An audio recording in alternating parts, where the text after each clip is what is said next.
All right, and next up, as promised, just a brief review of how to collect like terms. So again, when we're dealing with algebraic expressions, we have all of these variables that are unknown quantities.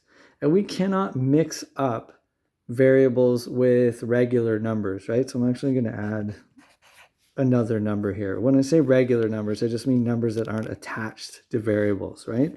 So this 2x cannot be separated unless I do some division, which I'm not going to do right now. All I'm looking to do at this point is simplify this expression to make sure I bring together any similar terms. Okay, so if I look closely here, I do see that I have this term is an x variable.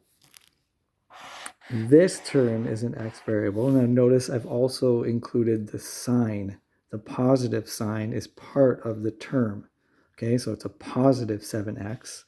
I'm also going to circle this positive 3 because that term has no variables, but it's still part of the expression. And lastly, I have this positive 6y. Okay, so the 6y, nothing can be done with that in this expression. 6y is a standalone because it can't be combined with the x's and it can't be combined with the 3. So when I rewrite this in a simplified form underneath, I'm just going to keep the 6y the way it is. Okay. Now, next up, I want to look at the x variables. And I have to look at the total number of x's I see in this expression. So over here, I see that I have 2x, and that's positive 2x because there's no negative sign in front of it. Okay, so I know I have 2x's, and then over here, I have another positive 7x's. Okay, let's pretend that x stands for apples. And so that would mean I have 2 apples plus 7 apples. How many apples is that? 9 apples, right? So if I have 9 apples, it's the same as saying I have 9 x's. So I'm going to put plus 9x. And then this 3 over here stands alone. It's not attached to anything else. I'm just going to add it here like this as a plus 3. Okay, so that's as far as I can go with that. I just collected the like terms. I'm just simplifying the expression. I'm not solving an equation because I don't have an answer to work with. There's no way for me to figure out what x and y stand for or represent. So we're just going to leave it like this. That's how you simplify that expression. Okay, now here's another example. Example number 2, 6u plus 3v minus 2u. All right, let's isolate the different variables we have. So first thing I see is a 6u, a positive 6u. I scan over here and then I see a negative 2u. All right, and one more in the middle, a positive 3v. Has to be treated as a separate term. So when you color code it like this, I know it takes a little bit longer.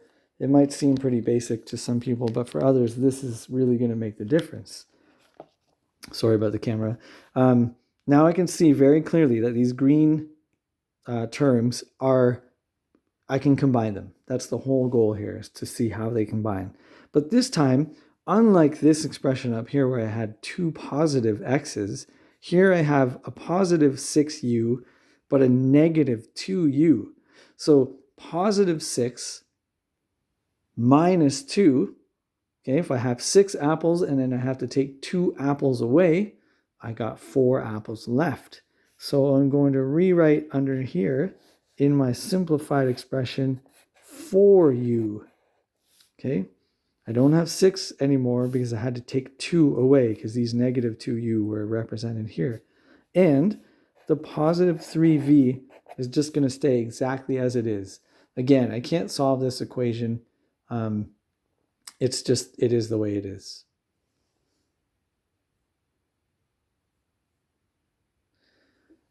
Lastly, I'm going to do one more example here. And I have two sets of variables. So I'm going to color code those again. I'm going to start out with my a's in yellow. So there's one a term. Skip the b's. I have a minus 5a right there. And then I'm going to look at the b's. For the b's, I have a positive 2b and a positive 6b. Remember, the sign is attached. Sign is attached to the term. That's why I include it in the box when I highlight it. Okay. And again, collecting like terms. When I say like terms, it's just a fancy way of saying things that are the same. So here I'm going to start with my a's. I have positive 5a, then I have negative 5a. Well, 5 take away 5 leaves me with 0. I have no a's left. So I'm not even going to write that down. Okay? They cancel each other out entirely. Now I look at my b's. I have positive 2b and I have positive 6b. If I do 2 plus 6, I get 8b. And that's my answer. That's as far as I can simplify it because I have no idea how to solve it from there. All right, collecting like terms. That's how you do it. Good luck with the IXL.